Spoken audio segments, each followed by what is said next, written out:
Joia, quando puder começar, beleza? Vamos rezar uma Ave Maria. Ave Maria, cheia de graça, o Senhor é convosco. Bendita sois vós entre as mulheres, bendito é o fruto do vosso ventre, Jesus. Santa Maria, Mãe de Deus, rogai por nós, pecadores, agora e na hora de nossa morte. Amém. Muito bem, pessoal. Então, para quem não me conhece, né, meu nome é Thomas, eu sou médico, né, e a história dessa palestra foi quase uma imposição do Padre Alexandre. Ele falou assim, você...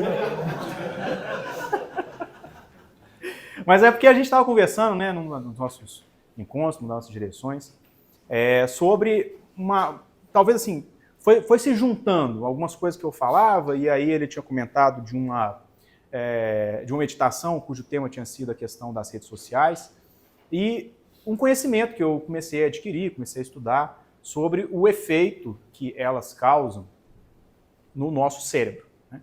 Eu sou clínico, né? Eu fiz residência de clínica, eu sou médico internalista de alguns hospitais aqui de Belo Horizonte.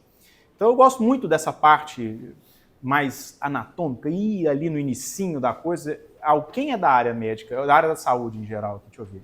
Só para eu saber, então, fiquem tranquilos, quem não levantou a mão, eu vou conversar em termos bem tranquilos, assim, não vou entrar em muitos méritos profundos na coisa, não. Então, nossa palestra hoje, ela tem um nome que chama Brain Rot, né, do inglês, traduzido literal, podridão cerebral. Esse termo, inicialmente, ele foi... Você vê a origem dele lá em 2004, 2007, que começou mais ou menos com uma brincadeira. As pessoas consumiam um certo tipo de conteúdo nas redes sociais, né, nas diversas formas na internet da época, e se entendia que era uma coisa tão podre, que era uma coisa tão banal, que as pessoas, os usuários, principalmente norte-americanos, começaram a falar, nossa, isso está apodrecendo o meu cérebro. E aí virou, de certa maneira, ali uma expressão jocosa, só que nos últimos anos, os pesquisadores começaram a pegar esse termo para entender um processo patológico que está acontecendo no sistema nervoso central da nossa geração. Sou um pouco mais velho que vocês. Parte da minha vida não tinha rede social, mas ali na adolescência e fase adulta eu já tinha. Vocês, mais novos, mais ainda, né? Vocês já têm vocês já pegam os efeitos já ali na primeira infância, enfim. Muito bem. E o que é considerado um conteúdo brain rot? Sendo amplo, é um conteúdo de entretenimento completamente desprovido não te favorece nada no intelecto, não te faz nada de cognição, não te faz nada de bem, te faz ali um prazerzinho imediato. Então, assim, para quem tem Instagram e rola naquela parte dos Reels, é aquilo ali. Né? O macaco joga uma banana no macaco. Tá. 100%, né, de adesão. 15 segundos, envia para todo mundo. E aí o vídeo tem 20 milhões de visualizações. Monetiza, que é uma brincadeira. Né? Os comentários, então, né? Então aí é isso que é um brain rot. 1, 2, 3, 15 segundos, 30 segundos, 60, minuto, 2, 5, né? E aí você tem aquele amigo que manda 15 reels, né? Nenhum presta. 4 horas da manhã. Você fala assim, tá tudo bem com você? Né? Foi com o Frei Gilson? Não, foi com o Daniel Wilson, né? Enfim. E isso começou a ser um problema. Né? Por quê? Para entender como que isso vira um problema, eu vou ter que abordar um pouco do que é o sistema límbico cerebral. É o circuito de recompensa cerebral. É onde está, e peço excusa aos meus colegas médicos e profissionais de saúde, porque eu vou simplificar demais, mas ali no sistema límbico é onde reside a justificativa dos nossos vícios. Por quê? Qual que é a ideia? O sistema límbico por si só é uma coisa muito boa. A gente já consegue ver ele em algum grau de desenvolvimento nos mamíferos em geral. E nos mamíferos em geral, é ótimo. Ele precisa daquilo ali até pela sobrevivência básica. Eu preciso comer, porque é prazeroso. Eu preciso acasalar, porque é prazeroso. Ora, se aquilo não acontece numa coisa muito primordial, o bicho não vai querer sair comendo. Por quê? O que você imagina, né? Um leão no meio da selva, eu vou pegar esse cervo, porque veja bem, não, porque eu preciso comer o cervo, porque senão eu não sobrevivo. Então, ele tem que vincular isso a um prazer. Nós, que somos dotados de vontade e razão, agora a gente precisa dele, mas nós conseguimos burlá-lo de certa maneira. Por quê? Eu como porque eu preciso. Eu sei que preciso mesmo que eu não goste. Eu faço não é porque eu quero, mas porque eu devo. Ou seja, eu não necessito necessariamente dessa via límbica de maneira muito primordial para que eu exista. Porém, se essa via límbica não funciona de maneira adequada, eu posso ter a base patológica de inúmeras doenças na medicina. Então, igual eu disse, estou sendo reducionista, mas ali você tem parte da explicação da ansiedade, parte da explicação da depressão, parte da explicação da esquizofrenia. Ali tem alguma coisa, de menor ou maior grau, ali você vai achar alguma coisa. E quem é o nome desse sistema límbico? É a dopamina. Quem nunca ouviu o nome dopamina na vida? Né? Tem gente que tatua a fórmula química da dopamina. Veja como eu sou alegre. Por quê? Porque vincula aquela coisa muito materialista à presença da dopamina. Porque sim. O que é a dopamina? A dopamina é um neurotransmissor. E o que é um neurotransmissor? Para que um impulso elétrico aconteça, um neurônio ele não encosta em outro. Ele está bem pertinho e ali, naquela camadinha, é o que nós chamamos de fenda sináptica. Para que o impulso nervoso passe desse neurônio para esse neurônio, a pontinha desse neurônio tem que soltar um neurotransmissor. Ele pega esse impulso, sai da ponta do neurônio e encosta no outro. E esse encostar desencadeia o próximo, o segmento daquele impulso elétrico. Né? Então, a dopamina é o neurotransmissor que está nessa via. Por isso que a dopamina é vinculada a essa ideia de prazer, de alegria, de felicidade, de plenitude material. Né? Aqui eu faço quase como um advogado diabo, porque eu tangencio o materialismo. Né?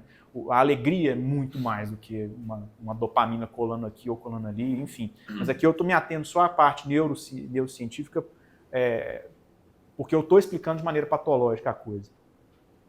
Um parênteses aqui que não tem muito a ver, mas é engraçado como é que o nosso cérebro ele tem um engenheiro extraordinário, porque a dopamina também é o mesmo neurotransmissor de uma via que é responsável pela movimentação fina. Ou seja, a falta de dopamina em um lugar te faz ter falta de prazer no outro, te dá Parkinson. Olha para você ver como é que o nosso cérebro é complexo, mas sabe usar das mesmas moléculas para fazer a mesma coisa. Extraordinário. É o acaso, né, gente? Assim, claramente é o acaso. Bom, por isso, né, então, usando essa via, nós somos feitos para ter prazer. De maneira ordeira, ordenada, pouquinho de cada vez. Então nós temos prazer, deveríamos, ao olhar um pôr do sol, ao ver um bebê, se não for seu, se for seu você vai começar a ficar. Mas se for um bebê fofinho, se você for o tio, então melhor ainda. Que lindo. Porque aquilo é uma forma de observar o belo. E observar o belo tem que ser prazeroso. Só que, novamente, nosso corpo, nossa engenharia é tão extraordinária que se eu começo a abusar dessas vias, e aí olha que interessante, isso é geral para o organismo. Tanto, eu estou falando aqui da neurociência, mas endocrinologia direto, parte reprodutora direto. Se eu começar a utilizar demais aquilo, o que o corpo fala? Epa, eu não fui feito para isso. Eu não quero esse tanto de dopamina que você está me entregando. Eu preciso, então, garantir o equilíbrio. Então, o que o corpo faz? Ele se torna resistente àquela dopamina. Eu não quero que um impulso fique rápido demais, potente demais, eu não quero isso. Eu quero que mantenha aquela mesma constância. Então, muita dopamina, que inicialmente dá muito prazer, começa a ser reequilibrado de novo. Então, um número matemático. Se eu precisava se eu comecei a liberar 100 dopaminas, e me dava um prazer extraordinário, intenso, muito grande, o corpo começa a ficar insensível àquilo e aquelas 100 dopaminas começam a te fazer ter pouco prazer de novo. Aí você para de ter a percepção de coisas boas. Essa é a base de por que uma pessoa é viciada. A pessoa ela é viciada no circuito de recompensa. Por isso que a pessoa é viciada em pornografia, por isso que a pessoa é viciada em cigarro, por isso que a pessoa é viciada em álcool. Por isso a ideia é a mesma. Se o motivador inicial era diferente, eu fumava porque eu queria escapar, eu bebia porque era social, enfim. O fim é ela usar daquelas coisas para obter prazer. Por isso que a pessoa, às vezes, ela vai pulando de uma coisa para outra, ela quer mais e mais e mais. Por quê? Porque a dopamina está saturada, seu corpo não quer aquilo mais. E aí entra o problema das redes sociais. Porque foi se vendo que aquelas pequenas descargas de dopamina do macaco tacando na outra. Que se você vê isso num zoológico, sei lá, num documentário, você vê uma vez e achou engraçado, mas ele está o tempo inteiro. E com coisas cada vez mais sem noção, né? Com perdão da expressão, mas a expressão é assim, é shit post, né? Um post podre, né? De bosta, né? A palavra técnica para isso. Porque é realmente completamente desmerecido de conteúdo. E aquilo vai ativando a mesma via. E olha que interessante, é tanta dopamina, por exemplo, comparado com uma pornografia? Não. O pico de um prazer carnal, por exemplo, é muito maior. Só que o corpo ele interpreta duas coisas da mesma maneira. Ou um pico muito grande, espaçado, ou um pico pequeno o tempo inteiro. Você vai estar expondo o seu organismo do mesmo jeito, a mesma dose. Se você pegar numa área debaixo do gráfico, você vai conseguir a mesma dose num longo de 24 horas. Então o corpo responde da mesma forma. E qual que é o problema? Cara, eu consigo te dar uma aula de 3 horas aqui de problemas morais da pornografia. Nossa, eu posso passar horas aqui. É fácil. Agora, eu vou te explicar como é que eu vou abordar isso com vocês, sendo que, tecnicamente, ali no frigir dos ovos, eu estou falando de um conteúdo moralmente neutro. Você está vendo um meme. Você está jogando o seu joguinho. Porque não é só a rede social, também videogame entra nesse aspecto. Eu vou entrar um pouco mais a fundo nisso depois. Então nós temos um problema de conscientização aqui, nós estamos falando aqui.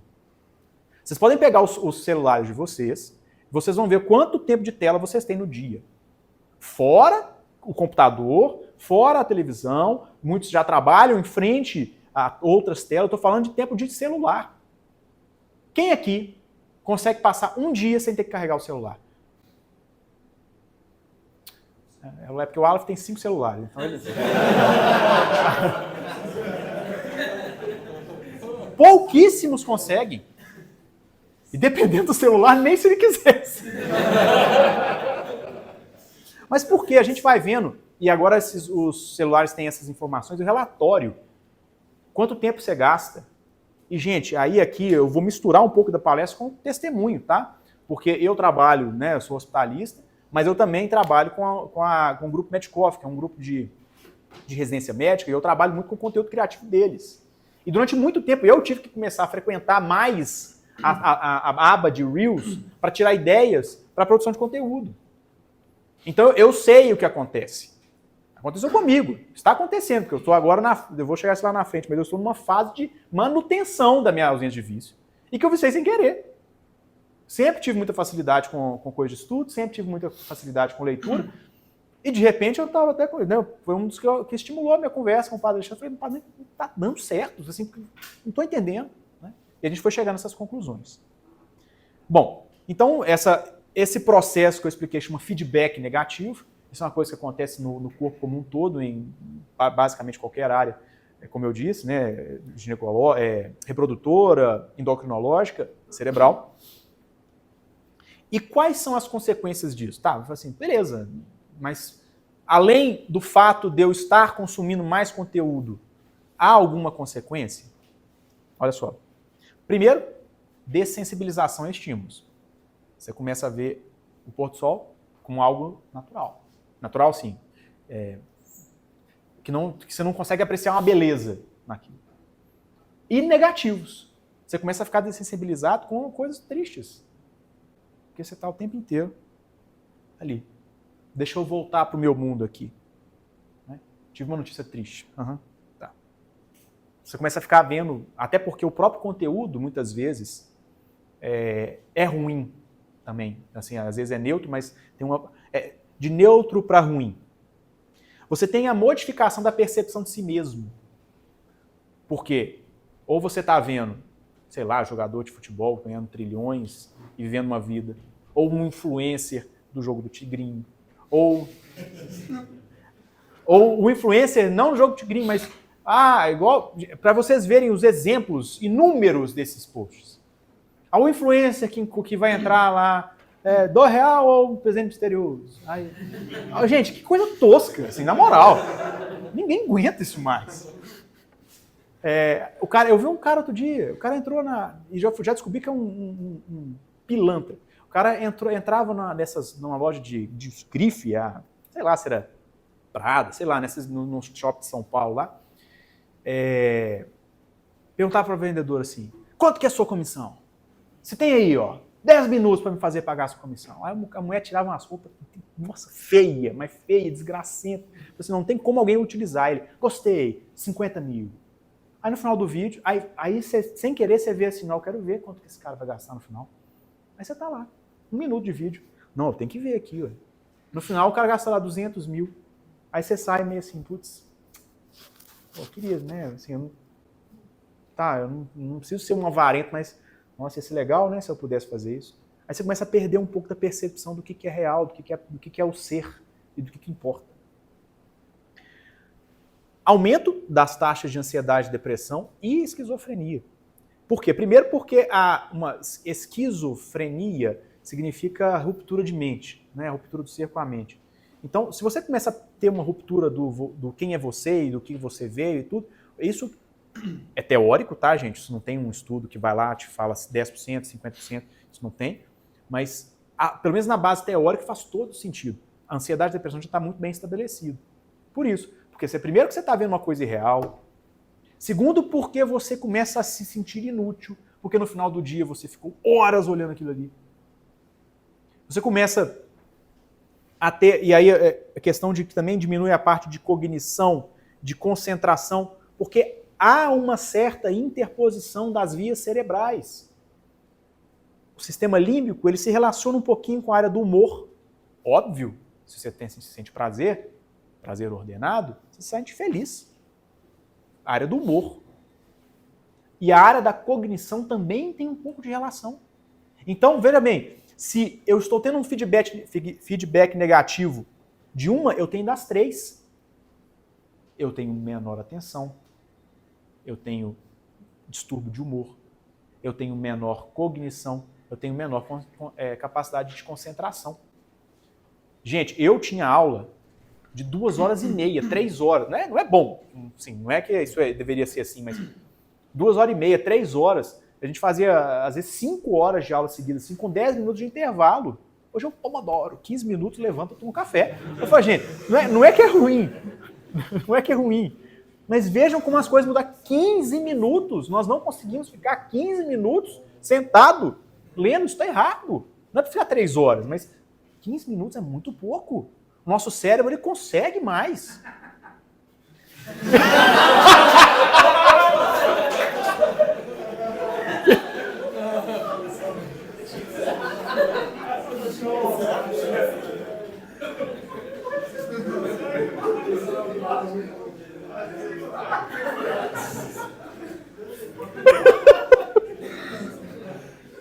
Três dias úteis, né, Chassi?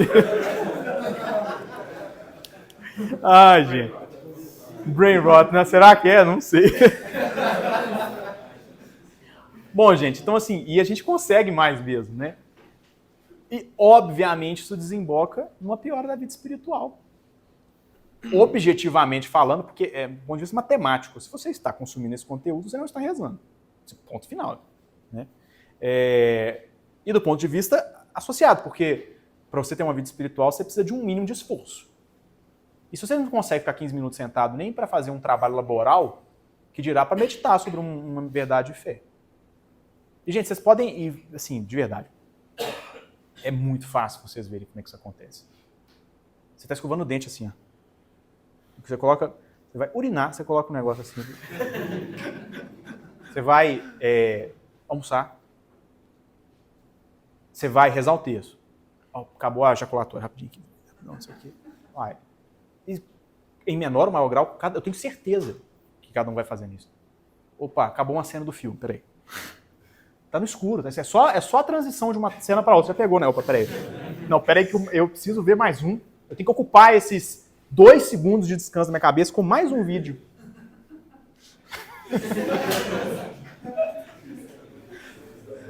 Isso é normal? Isso não é normal, cara. Isso é patológico, isso é grave. Entendeu?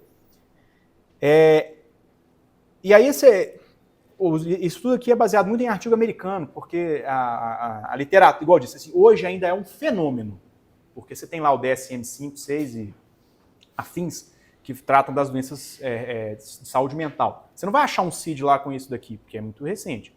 Mas você consegue já identificar isso como um fenômeno. Então, normalmente o fenômeno, o americano tem uma pesquisa muito melhor que a nossa, então isso aqui é mais fenomenológico do que ainda, como lá, você vai tomar uma sertralina, aqui, 50 mg para resolver isso. Ainda não está nesse ponto, não. Mas nesses artigos, eles ainda citam 4 tipos de conteúdos brain rot, assim, para exemplificar. O primeiro é o vício nas redes sociais, né, nas mídias sociais. Por quê? Às vezes você dorme, acorda. Opa, vamos abrir aqui. Primeira coisa, você está dormindo, você pegou no seu criado mudo aqui, vamos dar aquela conferidinha. Você para assim. Vamos começar a racionalizar. A vida de quem mudou de madrugada? Porque se alguém faleceu, você vai ficar sabendo. Mas o que aconteceu de 11 da noite às 7 horas da manhã que você precisa pegar o seu celular ali e conferir as redes sociais? Para ver se alguém curtiu a foto, para ver se alguém comentou, se alguém te compartilhou, aquele amigo que tem um problema sério 4 horas da manhã te mandando negócio. Porque faz sentido? Alguma outra justificativa racional faz sentido para abrir Instagram, X ou algum outro desse tipo aí às 7 horas da manhã? Não tem. Segundo, chama zumbi scrolling, que é uma consequência imediata do vício nas redes sociais. O que é o zumbi scrolling? É isso aqui. Gente, olhem um dia, se vocês estiverem num ônibus, ou numa sala de aula, ou no banco, ninguém vai em banco, né? Mas se vocês estiverem algum dia em algum ambiente público, tirem alguns segundos para olhar para cima e ver quantas pessoas estão fazendo isso aqui. É o tempo inteiro. Isso chama zumbi scrolling, porque a pessoa vai rolando de uma maneira completamente automática, ela já nem sabe mais o que ela está vendo, muitas vezes. Façam esse teste. No dia que vocês pegarem essa percepção e estiverem olhando no celular e perceberem que vocês estão nesse zoom scrolling, que é uma coisa praticamente universal, parem e falem assim, o que foi o último Reels que eu vi? Você não vai saber. Você não vai saber. Eu não sei. É horrível. Você começa a sentir realmente assim, não, Beto, tem que mudar, porque isso não está legal. O terceiro, isso aqui é minha coisa. Eu vejo claramente nesses 3 primeiros pontos, o terceiro eu vou falar agora, que é um caminho. Igual um vício mesmo. Porque você pode ver nos outros vícios também que há uma progressão em quantidade, em vezes e em gravidade. Eu cheguei a mencionar assim que normalmente é no conteúdo neutro um pouco para não. É por causa desse outro termo aqui, que chama doom scrolling, que é o rolar e doom, é apocalipse, né? ou algo grave, ruim, mas a tradução literal é de apocalipse. Por quê? A gente começa a buscar conteúdos ruins, mesmo. Desgraças. Acidentes. Quem morreu? Vamos morrer quem morreu. Vamos abrir o site e ver quem morreu. Morreu de quê? Fulano está com câncer. Qual câncer? Vamos ver se eu tenho sorte aqui de achar alguma informação a mais para alimentar minha imaginação. E vejam, eu estou falando de cadeira. Eu não cheguei, não eu como vivência de doom scrolling, mas eu vejo isso acontecer. Por quê? Nos últimos meses, em que eu consegui até parar de mexer mais no Instagram, vou dar um testemunho aí de como é que foi bom, você via que nesses conteúdos, quanto pior a qualidade do conteúdo, de humor e tudo, você ia lá e você pode fixar os 3 primeiros comentários. Você já entende essa mecânica? Vocês já repararam que só os 3 são fixados? Bom, mas você pode. O cara que postou, ele pode fixar 3 comentários, para que eles fiquem lá em cima. Aí eu comecei a reparar que nesses conteúdos muito ruins, que eram eu queria ver o comentário, porque eu sabia que ia ser uma coisa de humor e tal, eu vi que os 3 primeiros comentários era tudo a foto de perfil era 18 cortado, e falava assim, posto brigas de bar todos os dias, posto vídeos de acidente todos os dias, posto, enfim, tragédias todos os dias. Eu nunca quis entrar, eu falei assim, isso aqui deve ser spam, ou alguma coisa, algum bait, né? Alguma isca, né? Mas um dia eu falei assim, não, mas não pode ter isso no Instagram, não pode ter isca no Instagram, não pode ter um spam, não pode ter uma propaganda. Aí eu entrei para ver o que era. E não era aquela página mesmo, assim, 200 mil pessoas seguindo, todos os vídeos alcançando assim, 50, 60, 70 mil curtidas, visualizações, enfim. Ou seja, as pessoas consomem aquilo mesmo.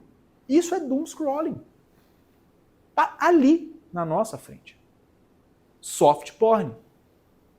Que é o quê? Aquela pornografia muito velada, que são as imagens, né? As danças, que tá ali fantasiado de um conteúdo de humor.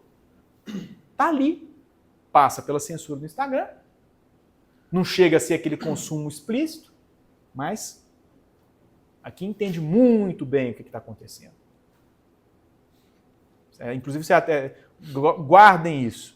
Quanto mais justificativa você vai querer dar para aquilo lá, mais errado você está. E por fim, aí agora esse é um pouco mais separado, mas que... Alguém joga videogame aqui? Pode levantar a mão. Eu também jogo. Tá. Os videogames também estão entrando para essa mesma via. Eu, na minha época, eu tô com 31.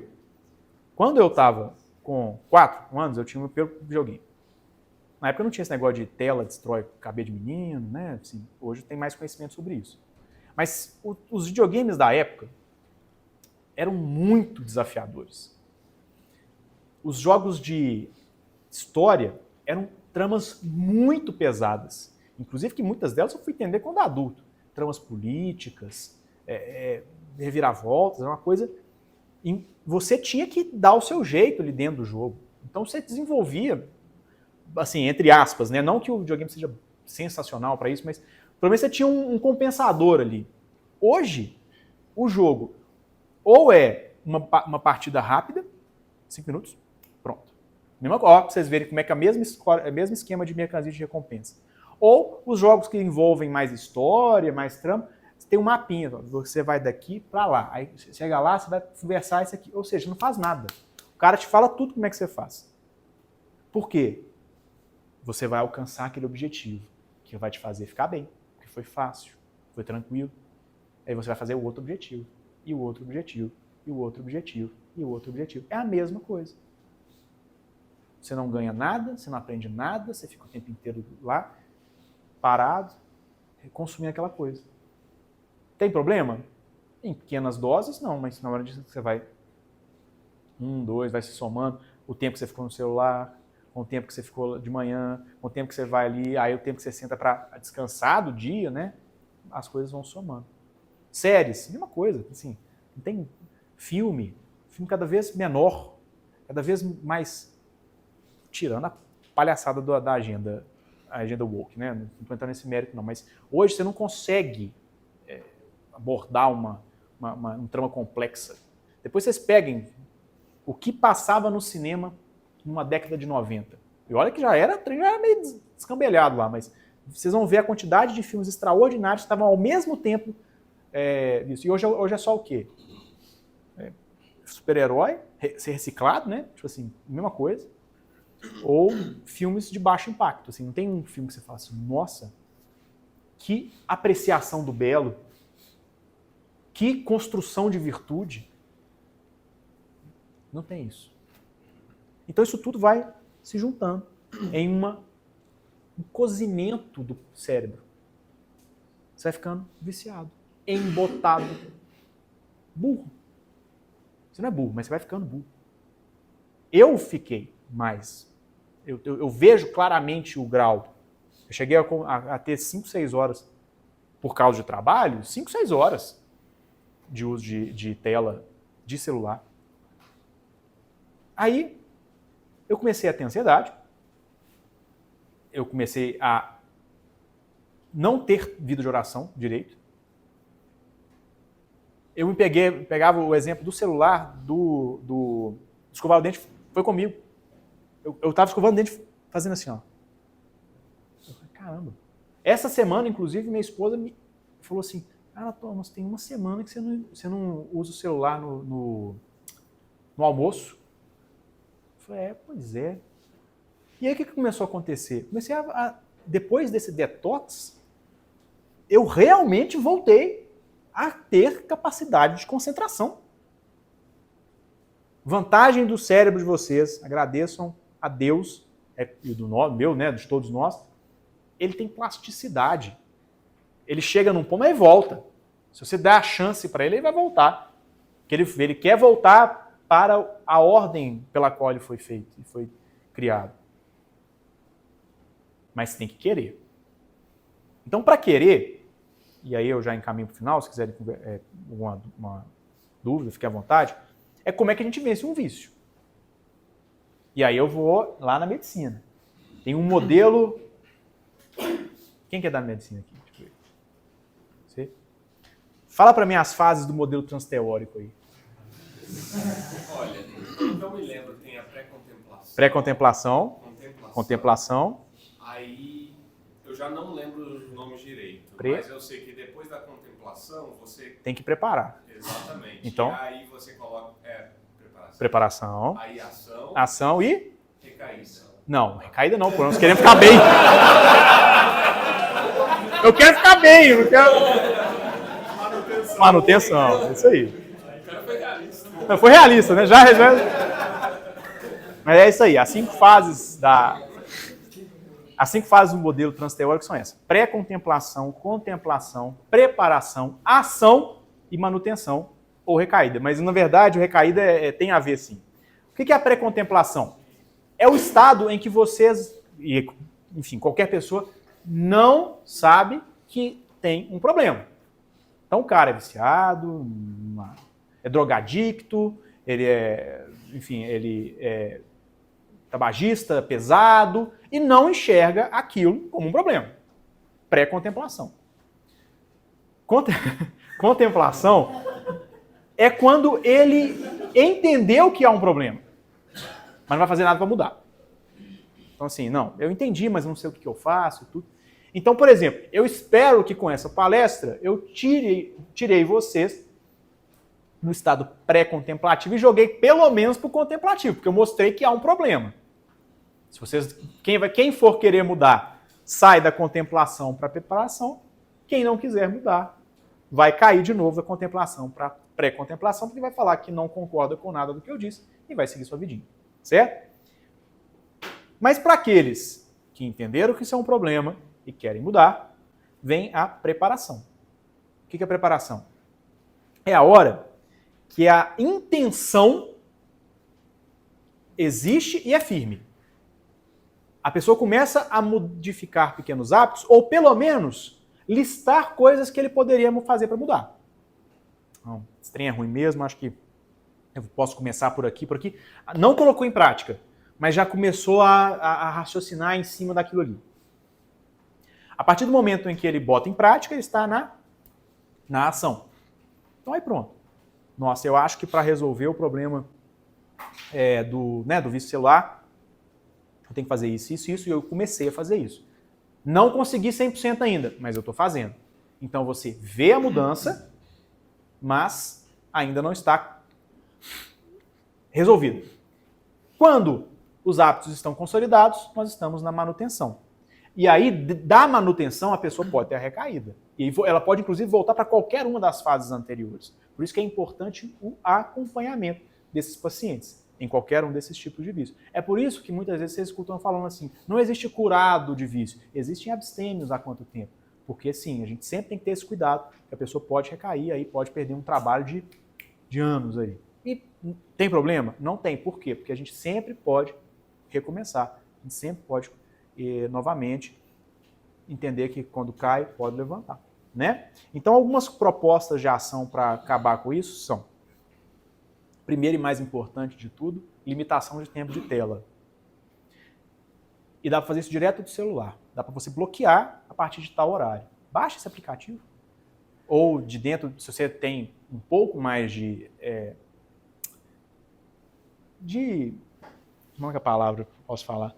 De desenvolvimento, assim, de proatividade. Aí você só recebe a sua notificação lá que cessou, e aí você fecha. Para quem não tem essa proatividade, que acha que vai ver lá, vai bater o alarme, vai desligar o alarme, vai continuar, aí pode ter a possibilidade de baixar um aplicativo que bloqueia ali na hora, e você só vai poder utilizar no dia seguinte. Tá? Segundo, uma coisa que eu oriento assim demais, tem que fazer uma curadoria de páginas que você segue. Tá? Instagram é uma ótima ferramenta, tem muita coisa boa lá, mas desde que eu fiz a minha, eu tenho uma paginazinha lá, eu só sigo coisa de conteúdo, eu não quero saber da vida de ninguém, eu não quero falar mal do Papa, você vai embora, eu não quero, não tô afim, o mundo vai acabar, você vai embora também. Aí você vai, não, você não quer, eu não tô afim, entendeu? Alien, eu tenho horror a Alien, então vem cá, Alien vai para lá, eu não quero saber disso. Agora, aí eu vou selecionando, por quê? Porque o algoritmo de vocês é influenciado pelo que vocês têm, vocês seguem. Então, se você segue lá, Cristiano Ronaldo, Messi, Vini Júnior, vai aparecer o que no seu explorar? Só coisa de futebol. Agora, você vai lá, segue Padre Paulo Ricardo, Centro Cultural e Catacolomi, Instacolomi. Você segue, enfim, todos esses conteúdos, enfim, as páginas de conteúdo não religioso também, que os interessem, isso vai aparecer com mais frequência para você. Aí, obviamente, quando você entrar no Instagram, aquilo vai influenciar na qualidade que vocês estão vendo, tá? E, por fim, mais uma coisa que a gente consegue fazer é criar grupos offline. Então, ou seja, vocês têm que começar, ou melhor, retornar, né, a encontrar mais seus amigos. Pô. Sai. Pega o telefone, ninguém vai usar o telefone. Por que você passa 2, 3 horas numa roda de amigos, sem o celular? Você poupou 3 horas da sua vida, né, de usar aquilo ali. É simples. Mas meio que para acabar com qualquer vício, a teoria é muito simples. A prática que é difícil. Querido, só não comprar cigarro. Assim, peraí, se fosse assim era muito fácil, né? Mas há a necessidade de manter aqui, no racional, que isso é um problema que tem que ser combatido. Não está ok o que nós estamos vivendo. Não está legal. Mantendo isso e colocando coisas em prática, eu particularmente gosto das coisas que são 8 ou 80. Então, para mim, tem que... Até que nesse caso aqui eu consegui, gerenciando, fui um cara mais proativo, eu respeitei bem as coisas que eu estabeleci, mas se tivesse um jeito de assim, bloquear e acabar, para não ter nem erro, para quando se eu quisesse, não tivesse a oportunidade, também era melhor ainda. Tá? Mas isso vai de cada um, vai do discernimento de cada um. Para que a gente volte, inclusive, a contemplar mais o que está ao nosso redor. Deus fez um universo insondável. Insondável. Se a gente não tivesse poluição aqui, meio divagando, eu estou divagando aqui, não tem nada a ver com brain rock, mas se a gente não tivesse poluição aqui, a gente veria o céu lotado de estrelas, tal qual as gerações passadas viam. Cara, céu, aquilo ali é uma meditação eterna de assuntos. Nós não precisamos estar o tempo inteiro aqui. Então, desliguem um pouco o celular, olhem um pouco ao redor, coloquem isso em prática e ajudem uns aos outros. A gente pode conseguir fazer com que esse assunto, com que esse tema, melhor, com que esse mecanismo, né, essa ferramenta, ela seja utilizada para o bem. E a gente desloque desse neutro para baixo do neutro para o alto. Ou até mesmo só para o alto, se Deus quisesse, fosse assim possível. Tá bom? Acho que é isso, assim. Acho que não tem muito mais coisa não, aberto para pergunta.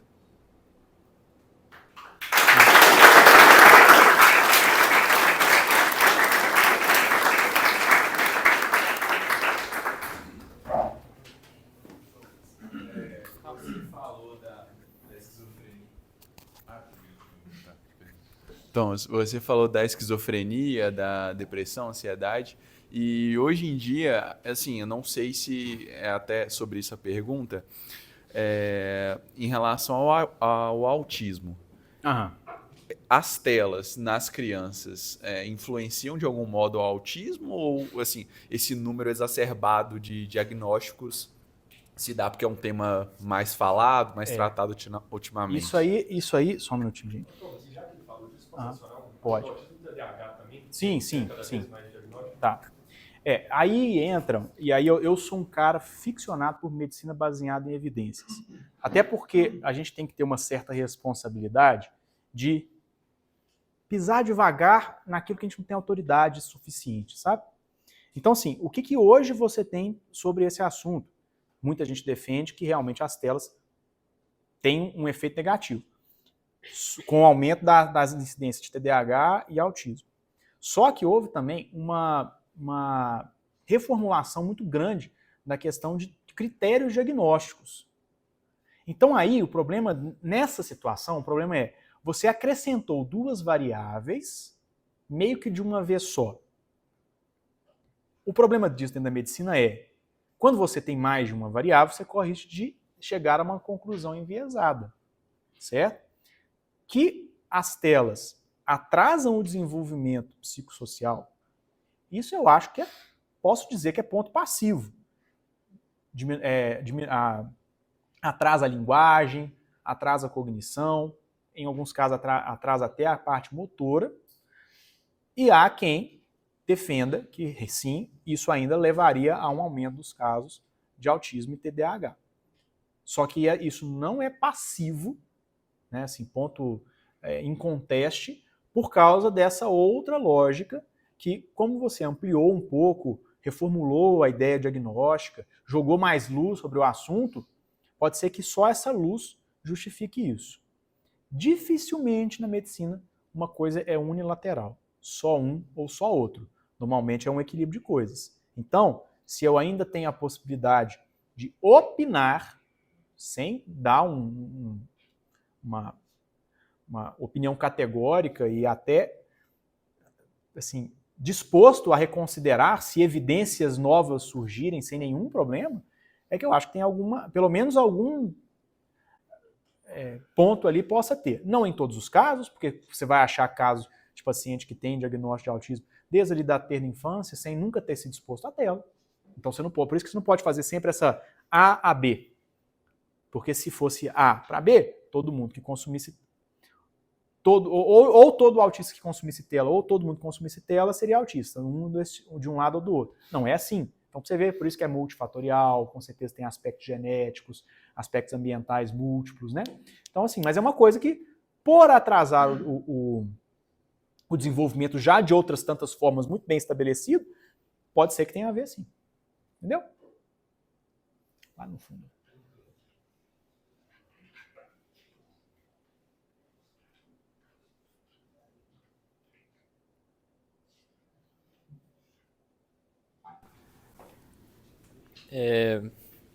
Eu tenho algumas pessoas conhecidas que eu vejo claramente assim uma degradação depois que começou a utilizar mais rede social e especialmente essa questão do scrolling. E eu vejo uma cegueira nessas pessoas, de que a vida delas está indo para o buraco. É difícil falar com essas pessoas muitas vezes do valor de abraçar um sofrimento por outra pessoa, coisa do tipo. E eu fiquei pensando se você acha que existe alguma forma de abordar isso com essas pessoas, para que talvez elas pelo menos comecem a reparar, né, o que isso está causando. Eu acho que a melhor forma de falar com isso, primeiro, usando menos, inclusive isso pode ser até utilizado amplamente para outras situações. é usar menos um tom acusador. Tipo assim, você está acabando sua vida. Cara, muita gente ali, ela vai criar um ranço que acabou a janela. Mas se você abordar isso de uma maneira um pouco mais jogando para ela, então, por exemplo, você chama a pessoa para tomar um café ou almoçar e ela continua mexendo no celular. Aí você fala, nossa, por que você está mexendo no celular agora? Aí fala, Aí a pessoa começa já a falar assim, não, eu tô só vendo alguma coisa. A pessoa fica até ansiosa para te despachar da sua pergunta. Mas aí você, às vezes, aborda. Eu já até abordei um conhecido meu com esse exemplo que eu te falei do... Não, peraí, você sabe o que você acabou de curtir, o anterior disso aí? A pessoa dá não sei. Mas que estranho. Ou seja, você vai começar a estimular nela o raciocínio numa conversa menos acusadora, mais no diálogo. Jogar o celular no chão é ótimo, nem que se quebrar. Eu não quero. Mas assim, eu sempre, e eu faço isso inclusive quando eu tratava paciente com tabagismo, por exemplo, eu usava a mesma coisa, eu usava a mesma ideia. Eu gostava de que o paciente participasse. Assim, não, o que você acha? O que você está enxergando disso? Por que você não acha que é um problema? Entendeu? Isso não está te fazendo mal? Como é que está funcionando para você? Aí a cabeça da pessoa vai te abrindo. E aí, às vezes, ela faz a conexão na hora. Entendeu?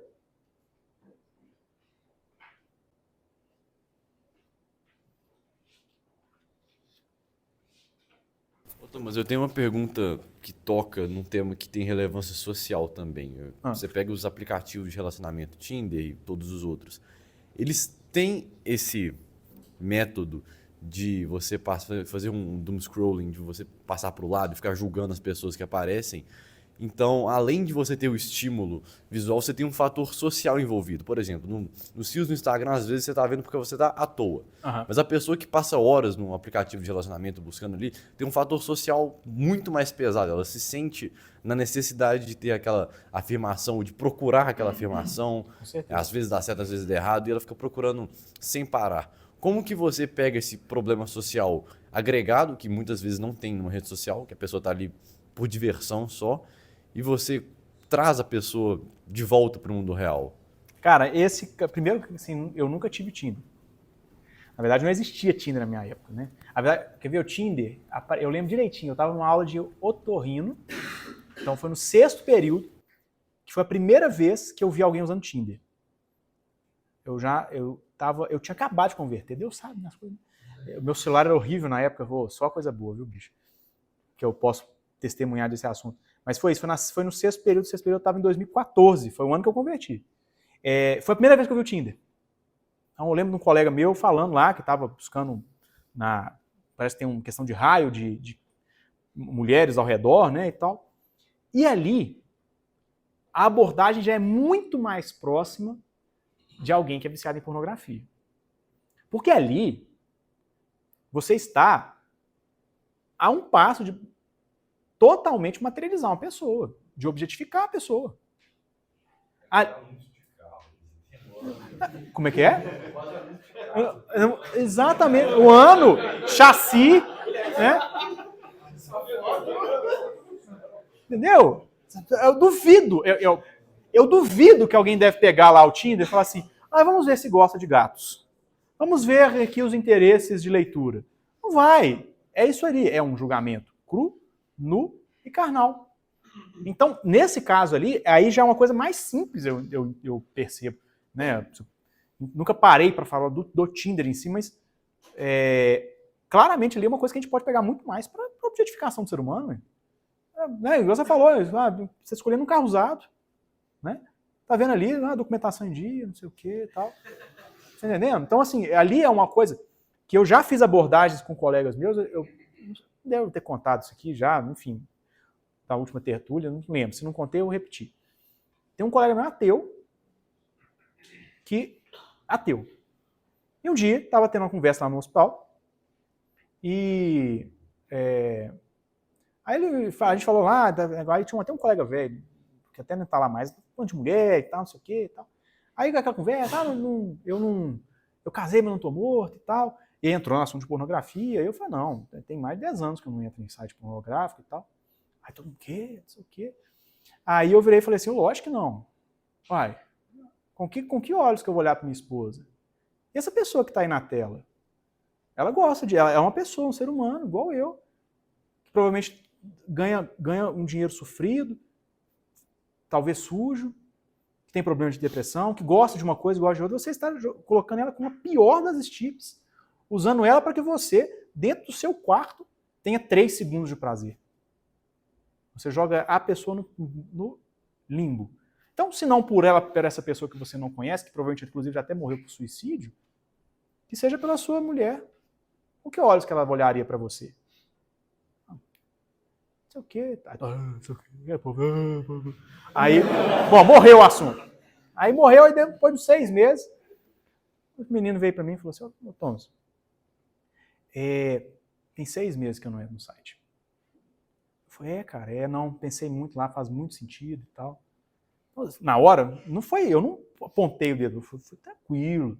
Eu falei, pecador, não fiz isso. Eu falei, não, cara, eu vou te explicar o que está acontecendo, eu vou te falar o porquê que eu faço isso. Então, eu acho que o negócio do Tinder é a mesma coisa. É claro que ali tem uma discussão ali mais subjetiva, porque tecnicamente você está ali vendo se a pessoa, tecnicamente você pode fazer um Tinder no meio da rua.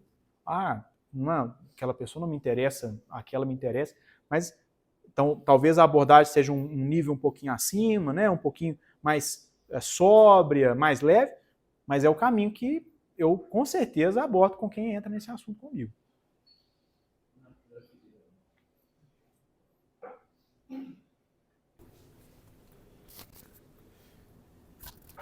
Eu sou só para dar contexto, né? Eu sou um estudante de jogos digitais. Eu estou aprendendo na faculdade lá na PUC fazer videogame. Então, querendo ou não, inevitavelmente eu acabo passando, tipo, horas e horas e horas na frente do computador, fico sentado, fico até brincando com isso, falando, pô, tá todo mundo saindo, todo mundo tipo, abrindo o corpo, não sei o que lá, eu tô aqui sentado na frente do meu PC fazendo uma cadeira ou algo assim.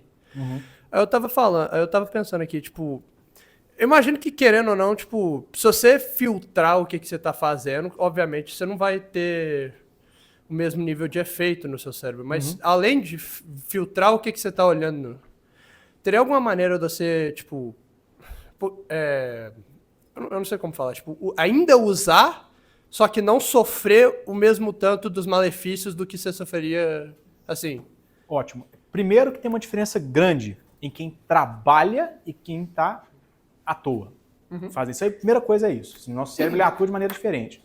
Não, peraí, eu estou aqui desenvolvendo um trabalho laboral, enfim.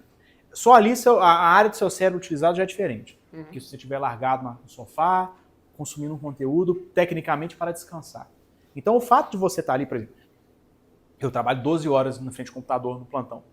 Essas 12 ou às vezes mais, em frente àquele computador, não causam o mesmo efeito na minha cabeça do que 1h30 no celular. Então, só essa lógica já pode ficar mais tranquilo. Fala assim, olha, aqui eu estou fazendo meu trabalho. Aqui eu estou trabalhando. Né? Você faz a filtragem, até pela questão moral dali envolvida, né? Estou fazendo a coisa certa, não estou fazendo mal para ninguém, não estou cometendo nenhum tipo de delito. Bom, faz o seu trabalho. Agora, para quem trabalha em muitas horas, o que dá para fazer, e, nossa, eu aconselho muito, é tomar as pausas estratégicas lá. Aí não é só uma pausa mesmo. Tipo, não é uma pausa para pegar o celular. É uma pausa para levantar, sair, ver um sol, entendeu? Meditar uma coisa, uma jaculatória. Como São José Maria falava, né? Jaculatórias são as batidas do nosso coração. Pronto. Entendeu? Faça o trabalho e, dentro das possibilidades, diminui as outras telas do dia.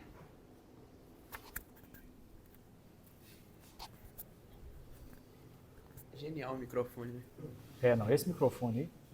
Tem um outro ali, esqueci o nome do vocês todo, mas só para... Thomas, eu queria saber mais no sentido de como esses desequilíbrios assim, no sistema límbico, né, nos circuitos dopaminérgicos, estão associados ao sentido da vida.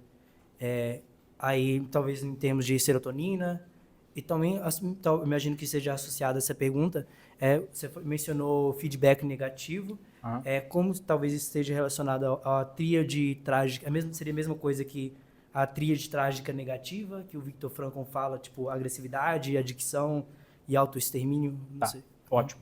Ok. A questão é a seguinte. Primeiro que essa tríade, né, do Viktor Frankl, aí é uma junção maravilhosa entre psicologia e psiquiatria, né? Assim, aí são conceitos parecidos de uma mesma coisa, né? Então, por exemplo, primeira coisa, questão do sentido da vida. É muito importante a gente diferenciar um sintoma depressivo de uma pessoa que acha que não tem sentido da vida. Porque um dos sintomas depressivos acha que a ausência de sentido da vida. Tanto que a pessoa tem aumento da taxa de autoextermínio. Por exemplo, o que na medicina a gente chama de autoextermínio, né? Suicídio. O autoextermínio pra gente é o sintoma mais grave da depressão. Ou do borderline, do bipolar, enfim. É o mais grave. Igual o sintoma mais grave de uma doença cardiovascular é o infarto agudo com taquicardia ventricular e morte súbita. Dos contextos psiquiátricos é o autoextermínio. Porque a gente considera que isso é um processo de ser bem, não vou falar de 100%, mas bem linkado à questão de um sintoma depressivo. Então, eu não guardei as 3 partes da tríade trágica. Fala comigo. Agressividade, adicção e autoextermínio. Olha para você ver. Tirando essa lógica, nós estamos falando de sintomas depressivos, em maior ou menor grau. Entendeu? Então, quando você vai atender um paciente que tem depressão, o que ele vai falar para você? Eu não vejo sentido em nada. Eu não tenho vontade de viver. Eu não tenho graça em nada.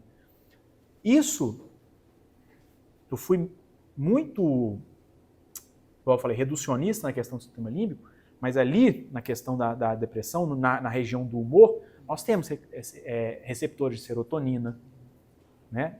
Então ali você já tem o tanto que o que trata, as primeiras classes de droga que tratam a depressão são os inibidores da recaptação seletiva de serotonina, né? Então ali você já tem outros neurotransmissores. Aí eu abro, né? Então eu esqueci o que eu estava te respondendo. Assim, eu te respondi. Eu cheguei no final, eu concluí. A primeira sentido da vida.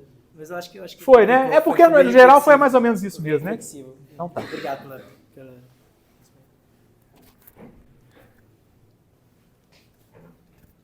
Thomas, complementando um pouco o que o amigo falou ali, né? Eu sou estudante de ciência da computação, sou pesquisador na área de computação, então às vezes eu tenho que se submeter a longos períodos de tempo lendo artigos ou implementando algum código, porque não posso fazer a pausa, porque senão vou perder a lógica da coisa toda. E quando eu voltar, já não vou nem saber o que eu estava fazendo. Então, como que a gente pode conciliar, né, esse tempo de descanso? Dependendo do trabalho que eu estou fazendo, eu consigo sentir um pouco de fazer, né?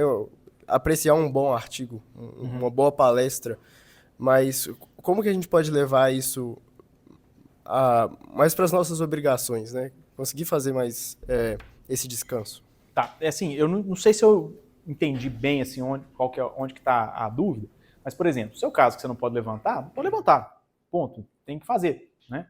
Agora, a questão de ler um artigo, uma coisa que eu, voltei a fazer, pretendo, hoje está menos porque eu leio menos artigos completos, eu imprimo um artigo, cara, o que eu puder tirar de uma tela, eu coloco, entendeu? Por exemplo, estou numa palestra ou estou numa aula, eu pego caderno, eu não pego tablet. Eu quero sair daqui, eu quero treinar caligrafia, cara, entendeu? Eu quero usar o menos que eu posso. Então, se eu não preciso ver a tela de uma aula, por exemplo, que não tem um slide ou não tem não sei o quê, áudio. Aqui, ó, quero anotar. Vai me mostrar alguma coisa, eu quero ver o slide. Pronto, não quero anotar. Como eu fazia na faculdade, como eu fazia sempre foi, né? Então, dentro da sua possibilidade, o que você não consegue abandonar da tela, mantenha, e é aquilo que eu falei. Poxa, você está programando um negócio. Você não está lá vendo o macaco, sei lá, os 10 principais gols do Messi no Barcelona.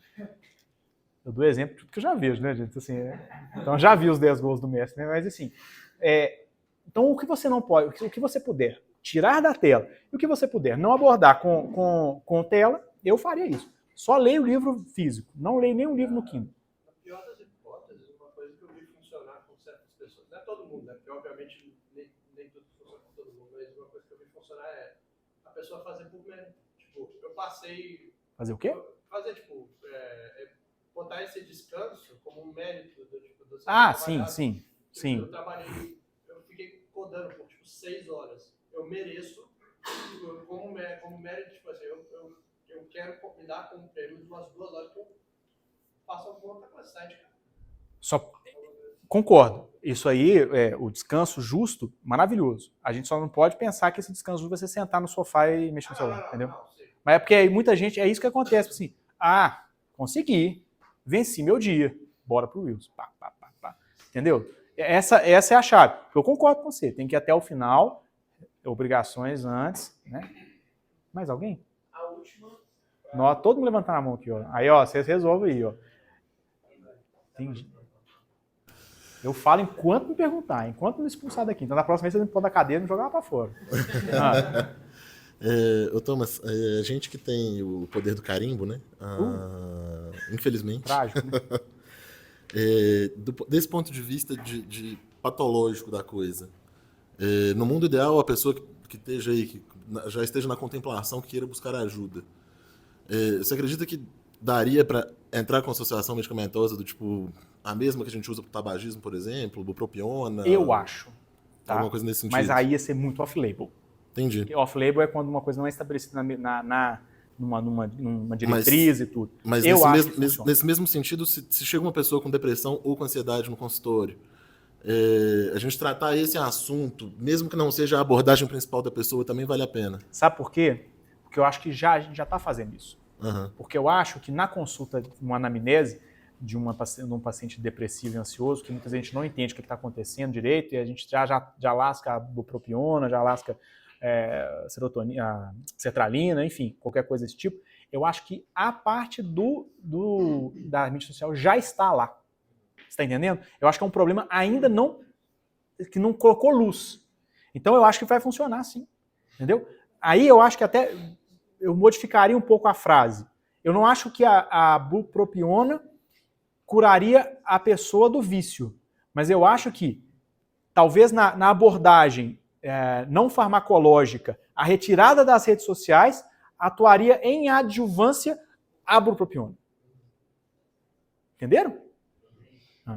Entendeu? Eu acho que é aí que está o negócio. Se a gente abordasse mais na anamnese, quanto tempo você vai ver o celular? A gente ia falar, tá vendo? A gente ia achar resultado, a gente ia achar causas de ansiedade e depressão. Entendeu? Mas eu acho que sim, funcionaria. Fim? Você definir? Então tá.